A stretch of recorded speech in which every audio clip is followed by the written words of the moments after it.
Hey you guys, and welcome back to Dankferric for a new Star Wars What If. In this one we'll be looking back at the clones again, but this time we're going to ask ourselves something that will completely wipe them from galactic history. But before we do begin that, remember that if you enjoyed this, to subscribe to the channel for more Star Wars What If videos, lore dives, video essays, and more right here on Dankferric. Though now, without further ado, this is What If the Clones Were Never Made?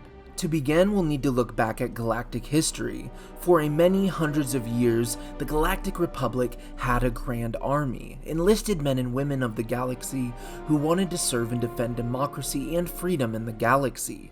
But eventually came Chancellor Valorum, and not the one we know from episode 1, but his far distant ancestor. And this Valorum did many things when he took control of the Republic, but one of the biggest was dismantling the Republic military entirely, a symbol of a new time of peace and prosperity in the galaxy, and for years it worked fine.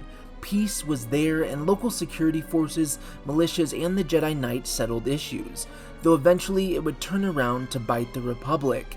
And this is where our story begins. We'll now jump ahead to the time of the prequels, and in this time, Dooku did not recruit Jango Fett as a host, and there was no order put in by Master Sifo-Dyas. Instead, the Republic's no military order held. This was because the cloners on Kamino were already locked into an exclusive project with themselves. They were refining new cloning technology. They were not comfortable processing new orders until this tech was perfected. Otherwise, their reputation as the best cloners in the galaxy was on the line. With this, the Separatist movement would rise, and the Confederacy of Independent Systems would stand strong and mighty with the grandest army in the galaxy. It's just as the Techno-Union proclaimed when they developed the super battle droids, alongside the standard units, and with production of the droids ramping up across many Separatist worlds, and especially Geonosis, they would absolutely come to have an unstoppable and sizable force. This would leave the Republic with two options later on: to go on defenseless and the Senators vote to tackle the movement with diplomatic tactics, or to re-implement the Grand Army of the Republic and bring on enlisted troops, just as had occurred generations before. But first they had to find out about the massive droid army, and that would not be an easy discovery. Looking into the years after the droid factories on Geonosis were established and running, the CIS would begin to take a strong foothold in the galaxy. They would go mostly unchallenged. Small security forces might try to fight back, but many worlds would succumb to their control and their governing.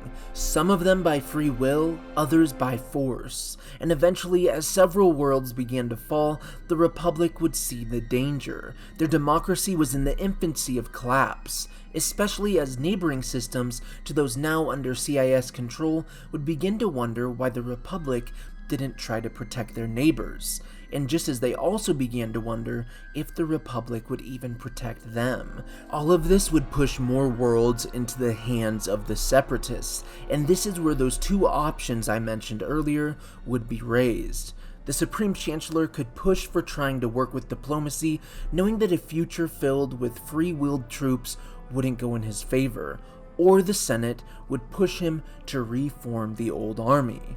And at this point, without the knowledge of Obi-Wan and what he gained from Geonosis, as there was no army of the clones waiting, I sense that the Senate would push for the formation of armed forces, and thus a new war begins. A civil war between the Republic and those who wish to break away from it for something new.